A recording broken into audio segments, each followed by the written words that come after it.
صرف دونوں معصوم لاشیں ایک دوسرے سے بغلگیر ہو کر دریا میں بہتی چلی گئی۔ اس سے بخوبی پتہ چلتا ہے کہ حضرت امام علیہ مقام ماہ کربلا والوں سے زیادہ دردناک شہادتیں دوسروں کی بھی ہوئی ہے، لیکن ان کی یاد آوری میں تعزیے نہیں بنائے جاتے۔ صرف حضرت امام حسین علیہ السلام کی یاد آوری میں تعزیہ داری ہوتی ہے، جس کا ذکر قرآن میں بھی ہے اور بزرگان دین نے ہمیشہ تعزیہ داری کی ہے۔ اس کا حاصل مقصد یہ ہے کہ تعزیہ نہ صرف شہادت کی نشانی ہے، نہ محض غم و ماتم کی نشانی ہے، بلکہ یہ امت محمدیہ کے لیے ایک رازدار امانت ہے، جس کو حضرت امام حسین علیہ السلام نے حرف آخر فرمایا ہے، حل من ناصرین ینصرنا، یعنی جب سر تن سے جدا ہو رہا تھا تو زبان پاک سے یہ صدا آ رہی تھی کہ ہے کوئی امتی جو اس امانت کو سنبھالے، وہ میری مدد میں آوے۔ یعنی حضرت امام حسین علیہ السلام کی شہادت سے امت محمدیہ کو ایک نئی زندگی کی امانت ملی، چونکہ معاویہ و یزید کے خلافت میں گویا امت ہلاک ہو چکی تھی۔ یعنی حضور نے جس کفر و جہالت کو ختم کر کے انسانیت کو نئی زندگی بخشی تھی، مگر جب معاویہ بادشاہ بن گئے تو اپنے باپ ابو سفیان کا منصوبہ عمل کرنا چاہا، لہٰذا معاویہ نے اپنے دور حکومت میں اسی منصوبہ پر عمل درآمد کیا اور اپنے بیٹے یزید کو اپنا جانشین مقرر کر کے اس کی مقبولیت کے لیے تائید ووٹ اور مردم شماری کرنے لگے، تاکہ مسلمان یزید کو معاویہ کا جانشین تسلیم کر لیں اور اس کا باپ آنکھ بھر کر دیکھ لیں۔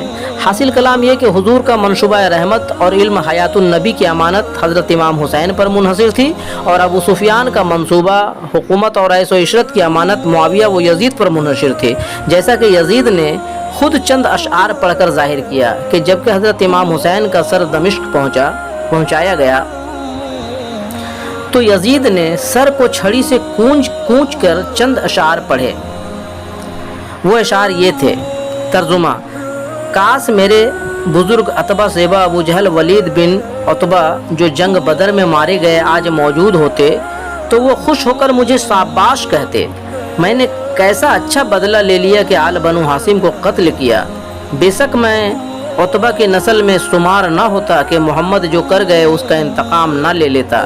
دراصل بنو ہاشم نے ملک گیری کے یہ ڈھکوسلے نکالے تھے کہ میں نبی ہوں، ورنہ نہیں کوئی فرشتہ آیا اور نہ کوئی وحی نازل ہوئی، یہ محض فریب تھا۔ تبصرہ: جنگ بدر میں ابو سفیان کے طرف سے عتبہ، شیبہ، ابو جہل اور ولید بن عتبہ نے چیلنج کیا، جن کے مقابل حضرت عبیدہ، امیر حمزہ اور حضرت علی کھڑے ہوئے۔ پہلا شخص عتبہ قتل کیا گیا، یکے بعد دیگر شیبہ، ابو جہل اور ولید بن عتبہ بھی قتل کر دیے گئے، اور حضور کی طرف سے حضرت عبید بن حارث شہید ہوئے۔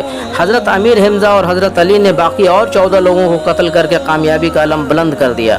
پس سارے عرب و عجم میں جنگ بدر اور بنو ہاشم کی شہرت کی دھوم مچ گئی، اور بنو امیہ نے بدر کی شکست کو اپنا شانہ عظیم سمجھ کر اپنے دلوں میں انتقامی گرہ باندھ لیا اور شرم سے ادھر ادھر منہ چھپاتے پھرے۔ ابو سفیان کی اسی انتقامی گرہ کو یزید نے چند اشعار پڑھ کر ظاہر کیا کہ انتقام لے لیا۔ اب ناظرین کرام بخوبی سمجھ سکتے ہیں کہ ابو سفیان کا منصوبہ، معاویہ کی کوششیں جس کو یزید نے ظاہر کیا، پھر کہاں وہ لوگ محمدی اسلام مانتے تھے، جبکہ شریحاً ثابت ہے کہ وہ لوگ نہ حضرت محمد صلی اللہ علیہ وسلم کو اپنا مذہبی رہنما مانتے تھے اور نہ قرآن کو مانتے تھے۔ جنگ بدر کا انتقام لینا اور اپنی حکومت قائم کر کے عیش و عشرت کرنا ہی اپنا دھرم سمجھتے تھے، اس لیے واقعہ کربلا پر حضرت امام حسین علیہ السلام کے کٹے سر مبارک کے سامنے اپنے انتقام اور حصول حکومت پر فخر کرتے تھے۔ گویا امیر معاویہ نے محمدی اسلام کو ختم کر کے دور امویت پھر قائم کر لینا چاہا تھا، اس لیے یزید کو اپنا جانشین بنا کر اعلان کر دیا کہ جو کوئی یزید کو خلیفہ نہ تسلیم کرے گا اس کی بوٹی بوٹی کاٹ ڈالی جائے گی۔ گویا محمدی اسلام پر پھر کفر سوار ہو گیا، مگر اس وقت کے مسلمان معاویہ کے اس فریب کو نہیں سمجھ سکے، اور کسی میں بلبوتا بھی نہ تھا جو ابو سفیان کا منصوبہ اور معاویہ و یزید کی اس صحیح فریب سے عوام کو بچاتا یا زبان کھول سکتا تھا۔ یہ سب کی بس کی بات نہ تھی۔ چنانچہ حضرت امام حسین علیہ السلام نے ایک انقلابی تحریک چلائی کہ یزید کو سلطنت کا خلیفہ مانا جا سکتا ہے، مگر وہ مذہب کا امام نہیں ہو سکتا ہے۔ نوٹ: چونکہ عرب میں ایک قانون چل رہا تھا، جو بادشاہ ہوگا وہی مذہب کا امام بھی رہے گا، اس کے نام مدح سرائی کا خطبہ ہوگا اور قوم روزانہ صبح سلامی کرے گی، اس کا حکم بھی مانند خدائی حکم مانا جائے گا۔ لہٰذا یزید نے دعویٰ کر دیا کہ میں بادشاہ ہوں، لہٰذا میں ہی امام ہوں۔ پس عرب کے اس شاہی قانون کو حضرت امام حسین علیہ السلام نے تردید کر دی۔ کہ تم بادشاہ ہو سکتے ہو مگر امام نہیں۔ یہی انقلابی تحریک تھی، لہٰذا تحریک کو دبانے کے لیے یزید نے فتویٰ نکلوایا، حسین باغی اور واجب القتل ہے۔ اسی کے پس منظر واقعہ کربلا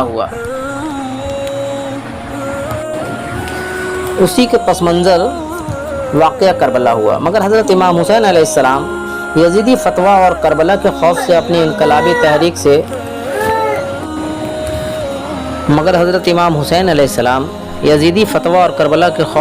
انقلابی تحریک سے باز کیسے رہ سکتے تھے، جبکہ حضرت امام حسین علیہ السلام کے دل علم حیات النبی کی امانت سپرد تھی، یعنی حضور نے فرما دیا تھا حسین منی و انا منہ، اور خدا کا حکم تھا کہ آل رسول پاک ہیں اور اولیاء اللہ بے خوف ہیں از قرآن، اور یزید کے دل میں بدر کا انتقام اور معاویہ کا فریب معززن تھا، لہٰذا غیر ممکن تھا کہ حضرت امام حسین علیہ السلام یزیدی فتویٰ اور واقعہ کربلا کے خوف سے خاموش بیٹھ جاتے۔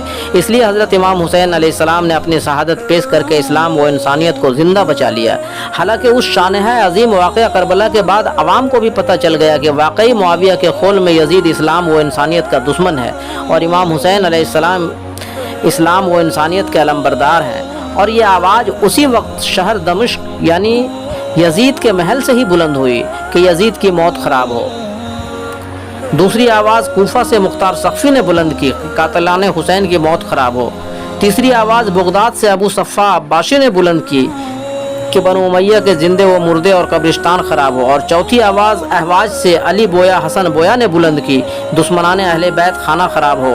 گویا تھوڑے وقفہ میں ساری دنیا میں حضرت امام حسین کا ڈنکا بجنے لگا، اور معاویہ وہ یزید گمنام اور خانہ خراب ہوئے۔ ہاں تو دوستو، اب دیجیے اپنے بھائی نیازی ٹی وی کو اجازت، ہم پھر جلد ہی ملیں گے آپ سے اگلے ایپیسوڈ میں، لے کر تصوف کی روشنی میں تازیہ کی حقیقت۔ تب تک کے لیے آپ تمام عزیزوں کو اللہ حافظ، اور آپ تمام ناظرین سے آپ کا نیازمند خادم اور بھائی نیازی ٹی وی التجا کرتا ہے کہ آپ حضرات اس محمدی اسلام کی حقیقت کو یعنی محمدی روشنی کو پوری کائنات میں پھیلائیں، اپنے تمام بھائی اور دوستوں کو ضرور شیئر کریں، یعنی محمدی روشنی سے جہان کو روشن کریں۔ صلی اللہ علیہ یا محمد۔